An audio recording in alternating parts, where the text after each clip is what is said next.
Hello everyone, welcome to From the Star Wars Home Video Library. I'm your host Nathan P. Butler, and this is Q&A number 14 for this series using questions from Q&A number 13. If you'd like to have questions answered in the next of these, which will be number 15, put it in the comments for this episode, which again is number 14. I will not answer any of those comments in the comments unless you specifically say you'd rather me answer there than put it in the next of these videos. So we have a few questions here. I'm trying to sort of rapid fire some content here within the span of a few hours, so we have some stuff to come out throughout this upcoming month here. So I am recording this for what it's worth on April 23rd. If you post any questions under number 13 after April 23rd or the evening of April 23rd onward, you probably ought to repost them under this one when it does pop up.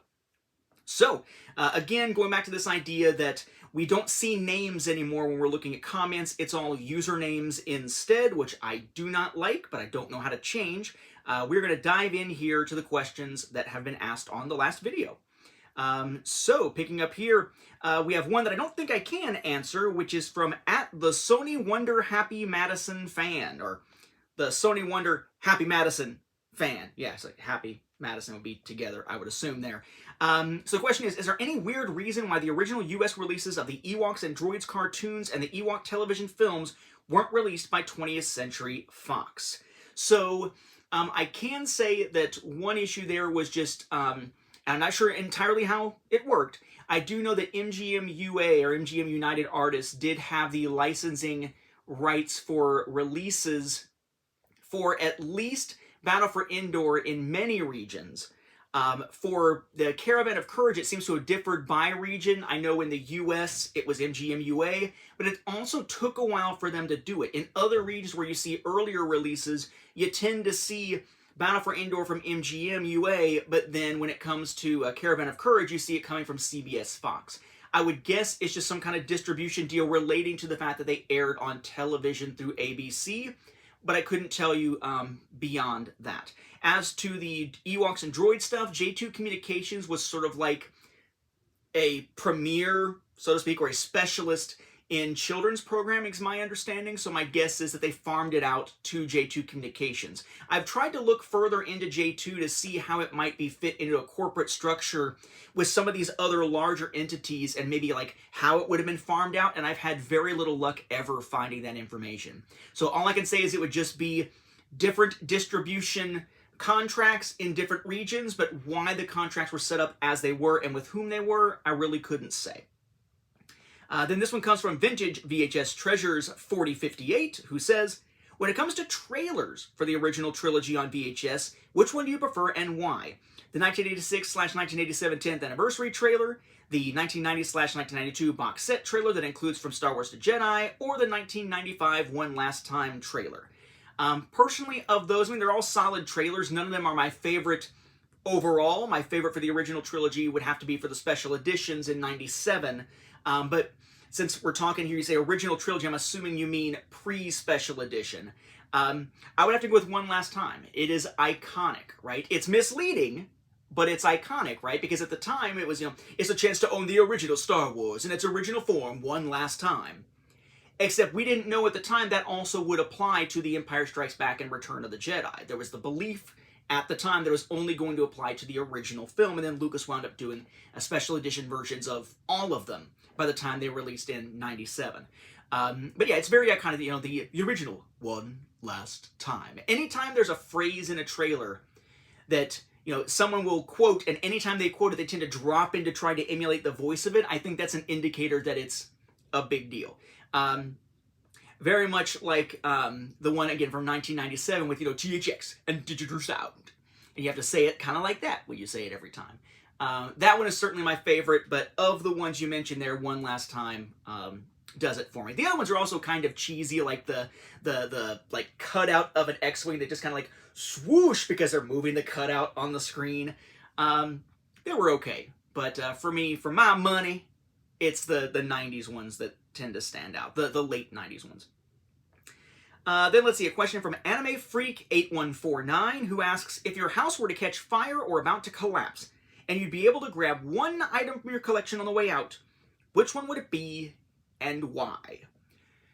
So, I think I've answered something similar to this before. I would say, as of right now, looking at the collection behind me, If it is only one thing that I am allowed to grab, it is probably going to be one of these Skywalker Saga collections, probably the US version of the Skywalker Saga set. And the reason for that simply is that if things were to burn down and my collection were to be gone, I would not be collecting anymore. That would be the end of it. I would not be then trying to rebuild the collection from scratch. I've got what I wanted out of it. I've been able to have it in the collection. I've been able to write the book. I've been able to do the series and everything.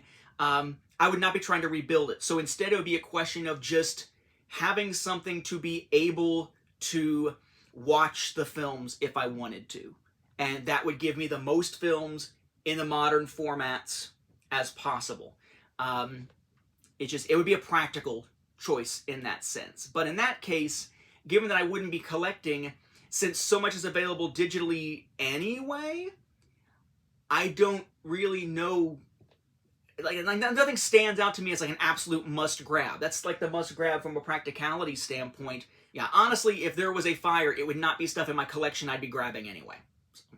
Then the last question comes from Frank L1661, who asks, "Hey Nathan, I know you've covered Spaceballs, but do you have a side collection of the films that were inspired by Star Wars right after its release? For example, the theatrical release of the original Battlestar Galactica, Buck Rogers, The Black Hole, etc." I do not. For me, it's specifically Star Wars stuff. It's not Lucasfilm stuff. It's not Star Wars inspired stuff. It is Star Wars stuff. In the case of things like Spaceballs, they're in there because they are effectively Star Wars parodies. I wouldn't consider something like Battlestar Galactica a Star Wars parody. I enjoyed it, the original series, and especially the newer series, but from the standpoint of collecting, no. And part of that also is that even if I were to collect more similar genre stuff, I wouldn't really be collecting it physically anyway, because with the exception of stuff that I physically collect as part of a massive intentional collection like this stuff, for the most part now I go digital for almost everything. Like my Star Wars books and comics, I used to have an entire giant library about this big of all the Star Wars books and comics and so forth. At this point, anything that I read, unless they send me a physical review copy, it's all digital for that as well. So no, I don't have a collection of any of those things. In fact, I don't even think at this point that I have Battlestar Galactica, Buck Rogers, or Black Hole anywhere within my collection at all. I don't think I've ever even seen the Black Hole, and the last time I saw Buck Rogers would have been as a kid. Battlestar Galactica, you know, I watched the original series when you could buy that box set of the original series, and then I really enjoyed the modern series, or the more modern series, once it was out. Watched that through a few times in its spin-offs and whatnot, even that short-lived Caprica. But from the standpoint of collecting, no, nothing like that in the collection. And that is it for the few questions asked under Q&A number 13. So again, if you want questions answered in number 15, ask them in the comments here. I will grab them next time I record and use them then. This is just one Q&A being recorded at the one time here, so you don't need to keep track of, the shirt to know which ones were recorded together, but sometimes that'll be the case, and I'll let you know when it happens again. So thank you all for your interest and your questions, and we'll wrap up this episode. Thank you for watching, and may the Force be with the home video viewers.